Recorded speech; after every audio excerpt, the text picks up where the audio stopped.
نحمده ونصلي على رسوله الكريم اما بعد فاعوذ بالله من الشيطان الرجيم بسم الله الرحمن الرحیم. سورت فاتحه ختم کړله او سورت بقره شروع کیږي. سورت بقره د شروع کېدو نه مخکې زه د سورت بقره باره کې څه مختصر غوندې فضایل او اهمیت بیانوم. سوره بقره 286 آیاتونه دي پکې. دا مدني صورت ته، اگر چې د بعض آیاتونه مکه مکرمه کې نازل شوي دي، خو د مدني صورت تعریف دا دی چې کوم د هجرت نه وروسته کوم صورتونه نازل شوي دي هغې ته مدني صورتونه وایي. که د مدینې منورې نه بهر نازل شوي دي هم خو هغې ته به مدني صورت ویلی شي.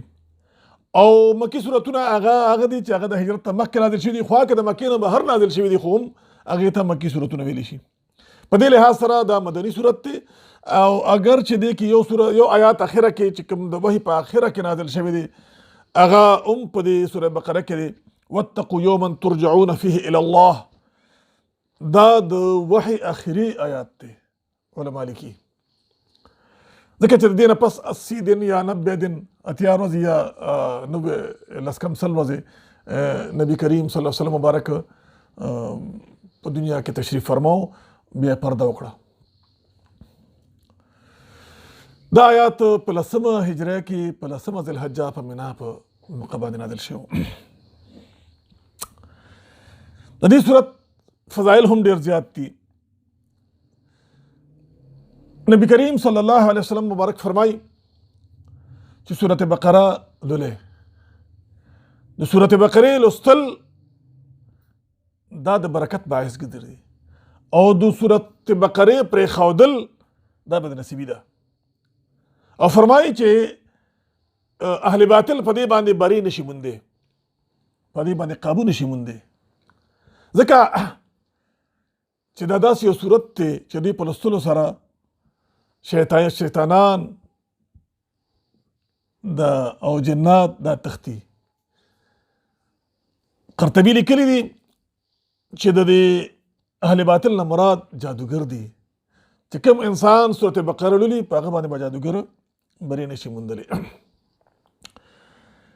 ابن کثیر د حاکم نه روایت کوي چې نبی علیه الصلاۃ والسلام مبارک فرمایي چې په کوم کور کې سورت بقره ولوستل شي دا کور نه شیطان تختی. د ابن کثیر ترمذی نه یو بل روایت نقل کړی دی چې حضرت ابو هريره رضی الله تعالی عنہ فرمایي چې په دې صورت کې داسې آیات شته چې هغه د ټول آیاتونو د قرآن نه افضل دی. هغه آیات الکرسی ده. د عبد الله بن مسعود رضی الله تعالی عنہ روایت دی چې په دې سورت بقره کې داسې ولس آیاتونه شته دي که کوم سړی دغه آیاتونه د شپې په کور کې ولولي نو په هغه شپه باندې به دغه کور ته جنات او شیاطین نه داخليږي او د هغه کور ټول د اهل عیال او دغه کور به په دغه شپه باندې هر قسم آفات او بیمارونه د رنج غم او د هر قسم مصیبتونو تکلیفونو نه به الله پاک هغې په امان کې ساتي. هغه 10 آیاتونه کوم یو دي چې کوم په کور کې ولوستلی شي د ماښامې او ټوله شپه الله پاک دغه کور حفاظت کوي، او که د سحر ولوستلی شي نو ټوله ورځ الله پاک دغه کور حفاظت کوي. هغه 10 آیاتونه کوم یو دي؟ هغه په سورت بقره کې ډومبي دا 4 آیاتونه دي چې کوم سورت بقره کې شروع کیږي الف لام میم نه والا یوقنون پورې، او بیا د هغې نه پس ورپسې 3 آیاته. یو د آیات الکرسی آیات دی، 2 ورپسې آیات الکرسی پسې سمدست چې کوم 2 آیاتونه دي هغه دي، او دغه رنګې د اخري 3 آیاته. نو دا ټول 10 آیاتونه شو. که دا 10 آیاتونه کور کې ولوستلی شي نو هغه کور نه به شیاطین او جنات تختی او دا کور به الله حفاظت کوي.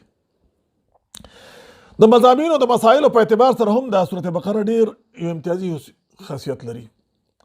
ابن عربي فرمایي چې په دې کې د زر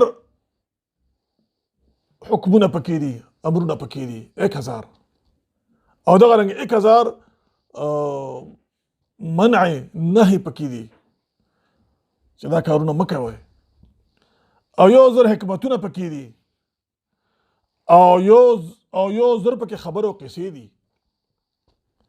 دا قرطبي د ابن کثیر دا قرطبي نه لیکلي دي. دا وجه ده چې عمر فاروق رضی الله تعالی عنہ دا سورة بقره په 12 کاله کې د دې تفسیر او تعلیم کړو او عبد الله ابن عمر سے په 8 کاله کې 8 کاله دې سورة بقره ته دې درس تدریس ور کړی دي. کوم سورۃ چې مونږه بیانو نوې سورۃ چې کله مونږ شروع کوو نو د تیر شوي سورۃ سره به د هغې مونږ ربط هم تاسو ته پیش کوو انشاءالله.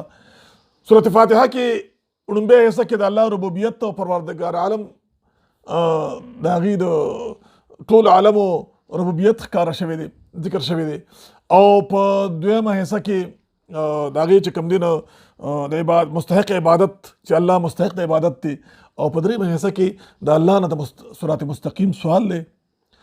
نو بیا هغه صراط مستقیم کوم یو دی؟ نه هغه صراط مستقیم بیا سورۃ بقره کې الله پاک ښکاره کړی دی چې ذالک الکتاب، دا کتاب دی، دا قرآن دی. شروع د سورۃ بقره ذالک الکتاب نشي دا قرآن دی چې دې کې شک نشته دی، که په دې باندې عمل وشي نو دا صراط مستقیم دی. نو په دې صورت کې اول چې کوم دی نه بنیادی اصول د توحید دي، د رسالت دي او د آخرت دي، او دا صورت په دې صورت پای چې عمل وشي نو دا انسان دپاره یو صراط مستقیم دی. الله دې موږ او تاسو له په صراط مستقیم باندې د هدایت نصیب راکړي. وما علینا الا البلاغ.